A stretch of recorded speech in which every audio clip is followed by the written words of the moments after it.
नमस्कार दोस्तों, Alisa success point online format पे एक बार फिर मैं इस्बाक खान आप सभी का स्वागत व हार्दिक अभिनंदन करता हूँ। दोस्तों, आज हम रीट, मेंस, सेकंड ग्रेड और फर्स्ट ग्रेड इंग्लिश से संबंधित महत्वपूर्ण टॉपिक इडियम एंड प्रोवर्ब्स पर हिंदी अनुवाद के साथ ये क्लास जो हमारी रहने वाली है वो दूसरी क्लास है। इससे पहले हमने एक बहुत ही शानदार क्लास 25 क्वेश्चंस की वो डाल रखी है, तो वो भी जरूर देखिएगा। ये हमारी दूसरी क्लास है, तो इस क्लास को हम स्टार्ट करते हैं। देखिएगा, तो देखिएगा दोस्तों, क्लास को स्टार्ट करते हैं। सबसे पहले देखिएगा, पहला अपना क्वेश्चन है cry over the spilled milk.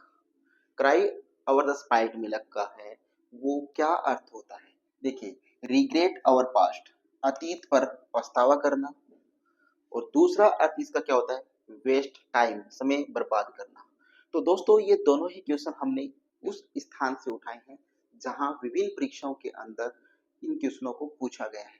किसी एग्जाम में इसे रिग्रेट ओवर द पास्ट बताया गया है, तो किसी दूसरे एग्जाम में वेस्ट टाइम के रूप में देकर उसे पूछा गया है। तो यहाँ पर जो दो ऑप्शन हमने लिए हैं, इसका रीजन यही है कि किस दो एग्जाम में कहीं ना कहीं ये पूछे गए हैं और अलग अलग तरीके से पूछे गए हैं।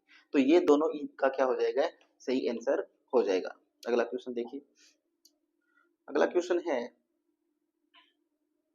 देखिए, make hay while the sun shines. क्या पूछा है, make hay while the sun shine, इसका सही इडियम्स क्या होगा, ये आपसे पूछा है। तो देखिएगा, यहाँ पर तीन हमने इसके आंसर लिए हैं। तो इसका अर्थ यही है कि इस क्वेश्चंस को अलग अलग एग्जाम में अलग अलग तरीके से पूछा गया है। पहला क्या पूछा है, यूज अपॉर्चुनिटी, अवसर का उपयोग करना, ठीक है। दूसरा, वर्क हार्ड, कठिन मेहनत करना। ऑप्शन तीसरा है डोंट वेस्ट टाइम, और समय व्यर्थ मत करो या समय को व्यर्थ मत गवाओ। तो ये तीनों ही आंसर अलग अलग एग्जाम में अलग अलग तरीके से पूछे गए हैं। तो इनको आप अच्छी प्रकार से तीनों ऑप्शंस को याद कर लेना। अगला क्वेश्चन पूछा है, देखिएगा, many hands make light work. क्या क्वेश्चन है, many hands make light works, इसका जो इडियम्स होगा, सही अर्थ होगा वो होगा मोर पीपल हेल्प, ज्यादा लोग मदद करें। वर्क गेट्स डन इजिली, कार्य आसानी से होता है।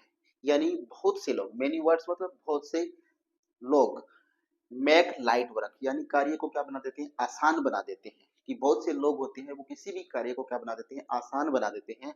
तो इनके ये क्या होंगे, दोनों ही आंसर सही हो जाएंगे। अगला क्वेश्चन देखिए, अगला क्वेश्चन है, jack of all trades. Jack of all trades का सही इडियम्स इन्होंने बताया है कि person skilled in many fields, कई कार्य जानने वाला। मास्टर ऑफ नन, किसी का विशेषज्ञ नहीं, यानी किसी भी एक काम में विशेषज्ञ नहीं है, पूर्ण नहीं है, बल्कि वो क्या है, कई कार्यों को जानने वाला है, ना कि एक काम को जानने वाला है। ठीक है, तो ये दोनों ही आंसर हो जाएंगे जैक ऑफ ऑल ट्रेड्स के। इससे पहले मैं आपको एक और सूचना यहाँ पर दे देता हूँ दोस्तों, कि ये हमारी जो क्लास है हमेशा 25 क्वेश्चन की रेगुलर रहने वाली है, और ना केवल इडियम और प्रोवर्ब्स की, बल्कि फ्रेजल वर्ड्स की, सिनोनिम एंटोनिम्स की भी, वन वर्ड्स की भी, और प्रिंसिपल ऑफ टीचिंग्स जो टॉपिक लगता है फर्स्ट ग्रेड, सेकंड ग्रेड और रीड के अंदर, यानी टीचिंग ऑफ मेथड्स की भी हम इसी प्रकार से हिंदी के साथ क्लास लेकर आएंगे। हमने ऑलरेडी एक प्रिंसिपल ऑफ टीचिंग की क्लास हिंदी अनुवाद के साथ डाल रखी है, जो जीरो लेवल से सीखने का प्रयास कर रहे हैं उनके लिए भी बहुत ज्यादा कारगर साबित होने वाली है। तो हमारी जो क्लास रहने वाली है वो जीरो लेवल के स्टूडेंट्स से लेकर हाई क्लास के स्टूडेंट्स तक रहने वाली है। तो देखिएगा, अगला क्वेश्चन, अगला क्वेश्चन है, देखिए, look before you leap. Look before you leap का सही इडियम्स पूछा है, थिंक बिफोर एक्ट, करने से पहले सोचो, यानी उससे पहले आपको क्या करना चाहिए, सोचना और समझना चाहिए, और उसके बाद कोई भी काम करना चाहिए। कोई भी बात बोलने से पहले आपको कुछ कार्य है उस कार्य के बारे में सोचना और समझना चाहिए। ठीक है, बी क्यूशियस का सावधान रहो, यानी किसी भी कार्य करने से पहले आपको हर प्रकार की सावधानी का ध्यान रखना चाहिए। तो ये दोनों ही आंसर हो जाएंगे। अगला क्वेश्चन है, देखिए क्या पूछा है, अगला क्वेश्चन पूछा है, out of the frying pan into the fire. क्या कह रहे हैं कि आग से बचकर कुएं में गिर जाना, यानी किसी छोटी समस्या से निकलकर बड़ी समस्या के अंदर गिर जाना, इसका ये हिंदी अर्थ होगा। Escaping a dangers but falling into bigger, खतरे से निकलकर, यानी एक छोटे से खतरे से निकलकर बड़े खतरे में गिरना होता है। ठीक है। सिचुएशन वर्जन, स्थिति को और खराब हो जाना, स्थिति का और अधिक बिगाड़ लेना, यानी एक छोटी सी बात के लिए इतना बड़ा हंगामा कर लेना कि छोटी सी बात को बहुत बड़ा बना देना, तो वो क्या हो जाती है, एक वॉर स्थिति बन जाती है, यानी एक वॉर सिचुएशन बन जाती है, यानी स्थिति है वो और अधिक खराब कर लेना। अगला क्वेश्चन देखिए। अगला क्वेश्चन है as you sow shall you reap का सही इडियम शब्द आपको बताना है। तो देखिए, रिजल्ट ऑफ एक्शंस, कर्मों का परिणाम या कार्यों का परिणाम, क्रियाओं का परिणाम। Good deeds give good result, यानी अच्छे कर्म यानी अच्छे काम अच्छे फल देते हैं, यानी अच्छे कार्य है तो आपको सफलता भी क्या मिलेगी, अच्छी मिलेगी। तो इसके दोनों ही आंसर सही हो जाएंगे। अगला क्वेश्चन देखिएगा। अगला क्वेश्चन है a bird in hand is worth two bushes. यहाँ पर देखिए ट्रांसलेशन नहीं दे रखा है, यहाँ पर कोई बात नहीं, कि as a bird in hand, कि एक हाथ में एक पक्षी, is worth two in the bush, कि दो झाड़ियों के अंदर, सॉरी, झाड़ियों के अंदर फंसे हुए दो पक्षियों से अच्छे हैं। तो यहाँ पर क्या कर रहा है, sure thing is better than risk, यानी श्योर मतलब निश्चित, थिंग मतलब वस्तु, कि निश्चित वस्तु रिस्की वस्तु से क्या होती है, अच्छी होती है। ठीक है, कि निश्चित जो वस्तु होती है, जो निश्चित काम होता है, वो हार्ड कार्य या रिस्की कार्य से अच्छा होता है। Don't run after greed, greed क्या होता है, ग्रीड होता है लालच, कि लालच के पीछे मत भागो, यानी ये दोनों ही आंसर इसके क्या हो जाएंगे, सही हो जाएंगे। अगला क्वेश्चन है time and tide wait for none, time and tide wait for none, time होता है समय, टाइड होता है जवार, वेट इंतजार फॉर नन, यानी समय और जवार है वो किसी का क्या नहीं करता, इंतजार नहीं करता। यहाँ है टाइम नेवर वेट्स, यानी समय किसी का भी इंतजार नहीं करना पड़ता, नहीं करता, इसीलिए समय पर रहते हुए समय का शुद्ध उपयोग आप करें। यूज टाइम वाइजली, यानी समय का जो उपयोग है वो आप बहुत ही सोच समझ के कीजिए, बुद्धिमत्तापूर्ण कीजिए, तो इनके दोनों आंसर सही हो जाएंगे। अगला क्वेश्चन है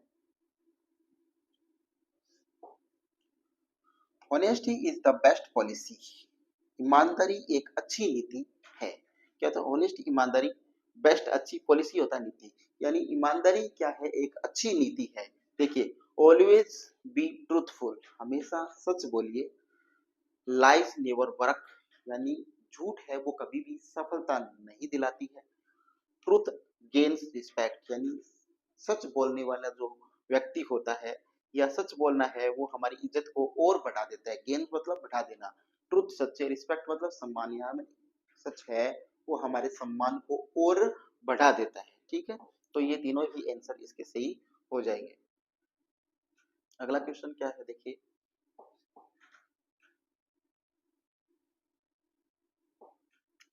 ए storm in a tea cup, यानी टी कप के अंदर एक स्टोरम बता रहा है। ठीक है, इसका अर्थ क्या होता है, टाइनी इशू एक्सग्रेटेड, मामूली बात को बड़ा बना देना।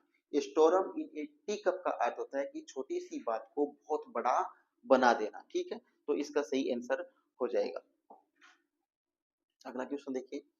अगला क्वेश्चन क्या पूछा है, गीज वंस प्लाइम, रिश्वत देना। गीज वंस प्लेम होता है, प्लेम क्या होता है, हथेली, यानी हथेली गर्म करना या किसी को रिश्वत देना। तो ब्राइब समवन, घूस देना, रिश्वत देना। ठीक है, अगला क्वेश्चन देखिए।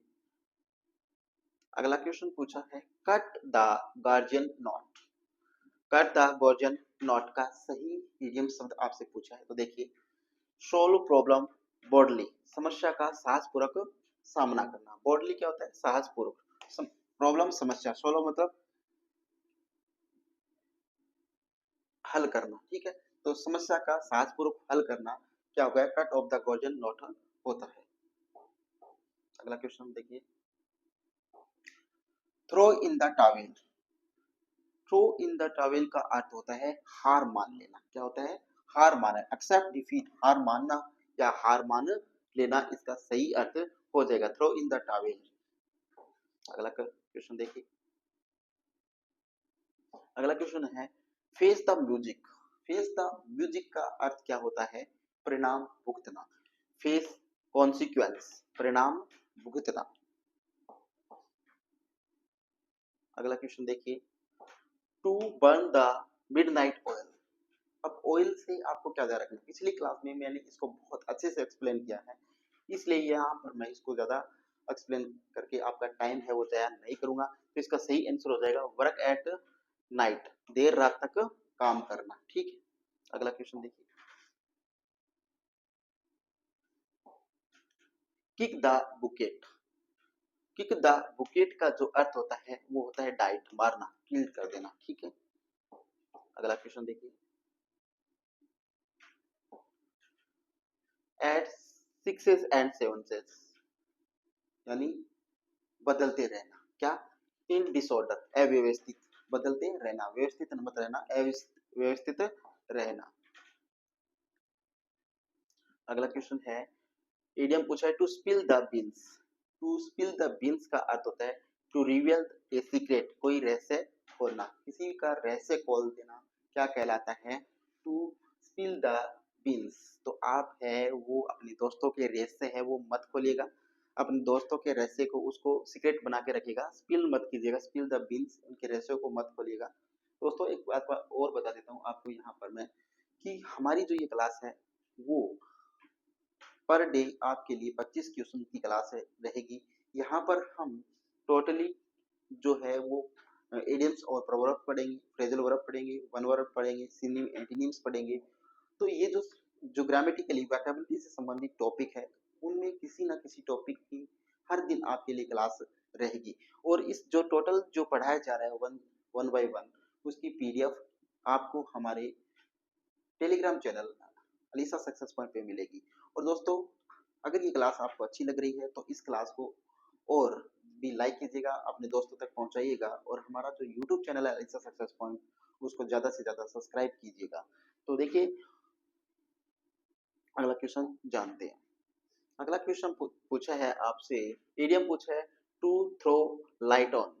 टू थ्रो लाइट ऑन का अर्थ होता है टू एक्सप्लेन, समझाना, टू एक्सप्लेन व्याख्या करना, टू समझाना। ठीक है, अगला क्वेश्चन देखिए। अगला क्वेश्चन क्या पूछा है? वो पूछा है on cloud nine. On cloud nine का सही इडियम बताना है एक्सट्रीमली हैप्पी, अत्यधिक प्रसन्न होना। ऑन क्लाउड नाइन का अर्थ होता है अत्यधिक प्रसन्न होना। अगला क्वेश्चन है, इडियम पूछी है to kill two birds with one stone. To kill two birds with one stone, एक पत्थर से ही दो जानवरों को मार देना। ठीक है, क्या है? To do things at the same time, एक साथ दो काम करना। यहाँ क्या अर्थ होता है? एक तीर से दो शिकार करना। ठीक है, तो to do two things at a same time, इसका सही क्या होगा? इडियम्स हो जाएगा। अगला क्वेश्चन देखिए। अगला क्वेश्चन है, इडियम पूछा है the bell in the the bell is rolling. The bell is rolling का सही इडियम होगा वर्क हैज स्टार्टेड, काम शुरू करना, कोई काम शुरू करना, कोई योजना शुरू करना। ठीक है, तो वो क्या कहलाता है? द बेल इज रोलिंग कहलाता है। अगला क्वेश्चन है और आज के दिन का ये अंतिम प्रश्न है, वो क्या है? इडियम पूछा है to hit the nail on the head. क्या पूछा है? To hit the nail on the head, इसका सही इडियम्स होगा टू से एग्जैक्टली राइट, बिल्कुल सही कहना, बिल्कुल सही कहना। तो दोस्तों आज की ये हमारी 25 पर्सन्स की जो क्लास है, 25 क्वेश्चन की जो क्लास है वो आज हम यहाँ पर समाप्त करते हैं। लेकिन आपको यहाँ पर बता दूं कि पर डे हमारी क्लास रहने वाली है, और पर डे के अंदर हम आपको 25 क्वेश्चंस की ये वोकैबुलरी से संबंधित महत्वपूर्ण क्लास और पीडीएफ जो है वो हमारे telegram channel Alisa success point पे आपको जरूर मिलेगी। तो आप हमारे यूट्यूब चैनल को लाइक, शेयर और सब्सक्राइब करना ना भूलें। तो दोस्तों